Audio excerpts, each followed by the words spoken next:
Muy buenas tardes, profe y compañeros.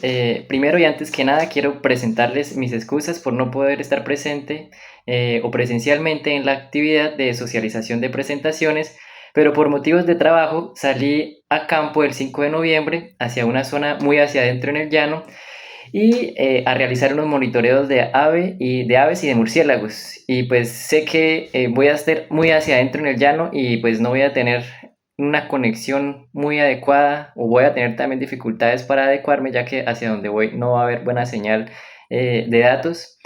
Así que pues para no incumplir con la actividad y presentarles a ustedes mi proyecto, decidí pues hacer esta grabación hoy 4 de noviembre antes de salir de viaje para cumplir con la actividad y darles a conocer pues mi trabajo. En ese orden de ideas voy a dar inicio a mi presentación. Buenas tardes, estimada profesora y compañeros. Mi nombre es Friedman Axel Pavón.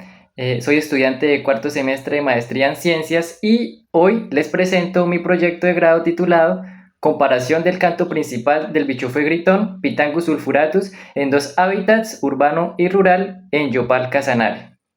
A modo de introducción, tenemos que el sonido es una forma de energía que se propaga a través de ondas y además se clasifica en tres categorías: geofonía, que son fuentes naturales; antropofonía, que es el sonido generado por seres humanos; y biofonías, que son los sonidos producidos por organismos vivos. La biofonía es vital para la comunicación de una amplia gama de organismos. Tanto vertebrados como invertebrados han desarrollado estrategias sofisticadas para transmitir la información vital para su supervivencia. En los vertebrados, por ejemplo, en las aves paseriformes, estas dependen en gran medida de estas señales acústicas para la reproducción y defensa. Es por esto que las señales acústicas deben ser detectables y transmitir mensajes claros contra fondos ruidosos y hábitats modificados, para no generar distorsión en la información recibida por los individuos receptores. Estas interferencias han sido y son el resultado del crecimiento urbano, que según el Banco Mundial y Naciones Unidas, el 56% de la población vive en ciudades y será más del doble para 2050. Por esta razón, la urbanización es uno de los mayores desafíos ambientales de nuestra época y supone una gran amenaza para la biodiversidad local, debido al cambio en el uso de suelo, sumado esto también a alteraciones en la densidad lumínica nocturna y contaminación acústica, que son producto de la urbanización. Se ocasionan errores en la comunicación de las especies de grupos como anfibios, mamíferos, peces y aves. Estos errores en la comunicación pueden ser el enmascaramiento de señales, interpretación errónea y fallas en la comunicación parental. Para contrastar el ruido, las especies han desarrollado adaptaciones como modificar las características espectrales y temporales de su canto. Bueno, estas variaciones en la comunicación han sido observadas, como ya mencioné, en las aves y más que todo en el grupo de las paseriformes. Al tener cantos como principal medio de comunicación, se ve afectada su supervivencia y su reproducción. Y las variaciones en la comunicación han sido investigadas teniendo en cuenta el cambio del uso de suelo, es decir, la estructura del hábitat, y las investigaciones se han sustentado en la hipótesis de la adaptación acústica propuesta por Morton y Hansen, donde ellos resaltan que las aves modifican las características de su vocalización de acuerdo a la estructura del hábitat, alterando así los patrones de comunicación, el comportamiento y la distribución de las especies. Por ejemplo, se tiene que en poblaciones de aves que viven en bosques fragmentados por las actividades humanas, por ejemplo, en Norteamérica, el carbonero cabecinegro; en Sudáfrica, el tejedor bicolor; y en Sudamérica, el cucarachero nicéforo, se evidenció que hay una diferenciación acústica significativa en comparación con poblaciones que vivían en sitios más conservados. Y aunque la mayoría de las investigaciones han demostrado que los cambios en la estructura del hábitat y el ruido urbano afectan la variación del canto, aún hay una falta de evidencia sobre el impacto del ruido en las especies de aves neotropicales. Es por esto que se debe investigar de manera más directa estas variaciones, teniendo en cuenta las adaptaciones también como el efecto Lombard y la plasticidad vocal. Por un lado, la hipótesis de la plasticidad vocal establece que las aves realizan un ajuste en sus vocalizaciones a largo plazo en respuesta a las presiones ambientales, como por ejemplo lo es el ruido antrópico. Y estas adaptaciones incluyen cantos más cortos, aumento en las frecuencias y un cambio en la temporalidad del canto. Como evidencia de esta plasticidad vocal, tenemos un experimento natural realizado por Friedman Lennart y Bruce Henrich en el 2002, tras el cierre de un aeropuerto que expuso a las aves a altos niveles de ruido durante 60 años. Ellos tuvieron en cuenta 7 especies de aves de un estudio previo donde habían modificado el horario de su coro al amanecer, cantando más temprano para evitar el ruido. Además, estas 7 especies se mantuvieron o también fueron parte del estudio después del cierre del aeropuerto. ¿Y qué se encontró? Bueno, que 5 especies volvieron a cantar en un horario más natural, lo que demuestra una plasticidad a corto plazo. Y 2 de esas 7 especies siguieron cantando en un horario más temprano, lo que demuestra una plasticidad a largo plazo. El efecto Lombard, en cambio, es un ajuste automático en la amplitud vocal del emisor como respuesta o compensación al ruido de fondo. Es decir, hay un incremento instantáneo de la amplitud y la frecuencia. Aquí tenemos como ejemplo el estudio realizado por Hartman y sus colaboradores en el 2017, donde documentaron este efecto en canarios silvestres, Serinus canaria, donde expusieron a 7 machos a un ruido de fondo de 0,1 a 16 kHz y evidenciaron un aumento en el volumen de su canto 300 milisegundos después de haber iniciado el ruido, demostrando una notable plasticidad vocal ante este fenómeno de ruido de fondo. En este contexto surge la pregunta: ¿cambia la modulación frecuencial y los ajustes temporales del canto principal del bichofue gritón en zonas rurales y urbanas? Y se plantea la hipótesis de que el ruido antropogénico promueve la formación de ajustes modulares y temporales en el canto, exhibiendo adaptaciones como el efecto Lombard y plasticidad vocal. Para determinar esta hipótesis se planteó como objetivo general determinar los cambios en la modulación del canto principal del bichofue gritón, Pitangus sulfuratus, en 2 hábitats, urbano versus rural.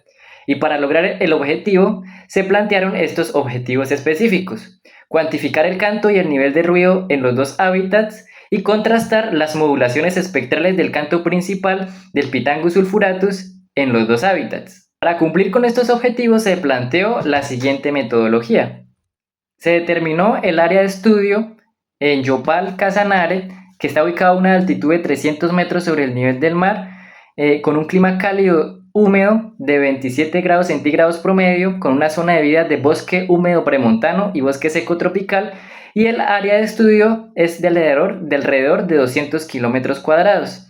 Para determinar las zonas de muestreo se utilizaron imágenes satelitales de Landsat 8 del 2024, se establecieron 2 hábitats, urbano y rural, y se tuvo en cuenta la configuración del uso de suelo para determinar los puntos de muestreo, en donde se tuvo en cuenta las superficies tanto permeables como impermeables.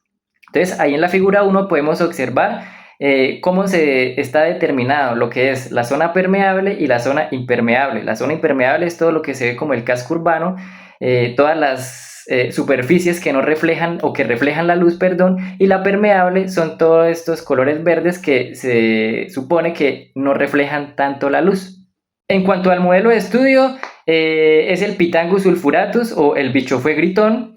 Es una especie abundante en zonas abiertas, urbanas y rurales, y su canto tiene una estructura simple, ideal para un análisis acústico. Para las grabaciones del canto se establecieron 30 puntos por hábitat, separados 400 metros cada uno desde el centro. Se utilizó un método de muestreo de punto transecto con detección no lineal durante el segundo semestre del 2025, en donde pues también los bichofues tienen una época reproductiva activa, y se utilizó un horario de grabación donde la especie tenía una mayor actividad. Los equipos fueron una grabadora Tascam DR40X y la muestra que se obtuvo fueron 10 cantos de mínimo 2 individuos por punto. En cuanto a las grabaciones de ruido, se utilizó un sonómetro DT815 con capacidad de 0 a 130 decibeles, utilizando el protocolo de grabación hacia las 5 orientaciones cardinales, y se utilizó un criterio que decibeles mayores a 55 se determinaban como ambientes ruidosos. Para el análisis de los parámetros acústicos se analizaron mediante espectrogramas digitales de los audios obtenidos a través del programa Raven Pro 1.6. Para el análisis estadístico se usaron análisis de componentes principales para visualizar los patrones de agrupamiento entre los hábitats, modelos lineares generalizados mixtos para determinar el efecto del ruido y el tipo de hábitat sobre los parámetros acústicos, y también análisis de redundancia para evidenciar la respuesta de los parámetros acústicos a las variables del entorno. En este caso se definieron como variables respuesta o variables Y los parámetros acústicos como las frecuencias dominantes, el ancho de banda, la duración del canto y el número de notas y la intensidad. Y como variables predictora o X se tuvo en cuenta el nivel de ruido antrópico y los hábitats urbano y rural. Además, la selección del modelo se llevó a cabo mediante el criterio ACAIC. Resultados. Se obtuvieron los espectrogramas de los cantos para observar la estructura y composición del canto del Pitangus sulfuratus. A partir de estas imágenes se obtuvieron las variables dependientes o respuesta a analizar. Podemos observar en la figura A, el recuadro que representa las notas principales del canto, B, los armónicos o semitonos de las notas principales del canto, y C, la delimitación de esos parámetros del canto. En esta gráfica podemos observar que se identificó que la población de aves rurales tiende a cantar con mayor frecuencia a las 9 y 11 de la mañana y de 4 a 5 de la tarde, mientras que en las zonas urbanas frecuentan a cantar de 7 a las 8 horas de la mañana y a las 5 de la tarde. Por otro lado, al realizar el análisis descriptivo de los cantos por zona, en términos generales, se encontró que las variables bioacústicas estudiadas en la zona rural tuvieron los valores más bajos en contraste con los valores obtenidos en la zona urbana. En los entornos urbanos, los cantos exhiben una frecuencia mínima media superior en comparación con los rurales. Este aumento podría ser una estrategia para evitar la interferencia del ruido de baja frecuencia como el del tráfico, y también la desviación estándar mayor para la zona urbana, lo que implica una mayor variabilidad en los entornos urbanos. Esta notable variabilidad se puede apreciar como en el box plot los datos de ambos hábitats se alejan de la media. El análisis de componentes principales fue aplicado para reducir la dimensionalidad de los datos, revelando las relaciones entre las variables. En la tabla 2 se representa la proporción de los datos de los componentes resultantes. El PC1 y el PC2 están representando la varianza de los datos del total de las variables en un 76%, lo cual es un porcentaje alto. Y el gráfico bidimensional establece que variables como la frecuencia máxima y mínima, la amplitud y el nivel de ruido están asociados positivamente al eje X, es decir, a la dimensión 1. Aunque puede considerarse que la hora del canto también está influyendo en estas variables, pero en una menor medida. En esta gráfica podemos observar cómo el análisis de componentes principales revela una clara y significativa segregación entre los cantos de las poblaciones de aves urbanas y rurales, donde los puntos que representan a las aves rurales se agrupan al lado izquierdo del gráfico, es decir, los valores negativos de DIM1, mientras que los puntos urbanos se agrupan al lado derecho de los valores positivos de la dimensión 1. Por otro lado, el segundo componente principal, dimensión 2, muestra una menor separación entre los grupos, pero sí una variabilidad interna entre cada uno de esos grupos, lo que sugiere que hay variables también que influyen en las características del canto, pero en menor medida dentro de cada población. Discusión. Bueno, en las poblaciones urbanas se observó un aumento en la frecuencia mínima y máxima, así como en la amplitud del canto. Este patrón se asocia al efecto Lombard, descrito por Brun en 2004, en los ruiseñores Lucina megarrinchus, y por Hansen y sus colaboradores en el 2005 en los pinzones Carpudocus mexicanos. Las aves incrementan el volumen y el tono de su canto para ser escuchadas sobre el ruido de baja frecuencia, que generalmente es el que produce el tráfico y está en los 2000 Hz. Si comparamos esos cambios en las modulaciones espectrales obtenidas con otras especies, los resultados son consistentes. Por ejemplo, Melospiza melodía también usa frecuencias más altas en zonas ruidosas. Igualmente Parus major, que canta con mayor intensidad en entornos urbanos. También tenemos, por ejemplo, a Lucina megarrinchus, que incrementa el volumen en las zonas con tráfico, y a Hemorochus mexicanus, que eleva las frecuencias pico en ambientes urbanos. Y también pues debemos tener en cuenta el otro estudio que se realizó en Cali al Pitangus sulfuratus también, donde se encontró que las frecuencias más altas ellos las elevan en las dos primeras notas en las zonas urbanas. Esto demuestra que la respuesta del Pitangus sulfuratus sigue un patrón global de adaptación al ruido urbano. Además de los cambios en las frecuencias, también registré diferencias en los horarios del canto. En ambientes rurales los individuos cantan más tarde, entre 9 y 11 de la mañana, mientras que los urbanos lo hacen desde las 7 a las 9 a.m.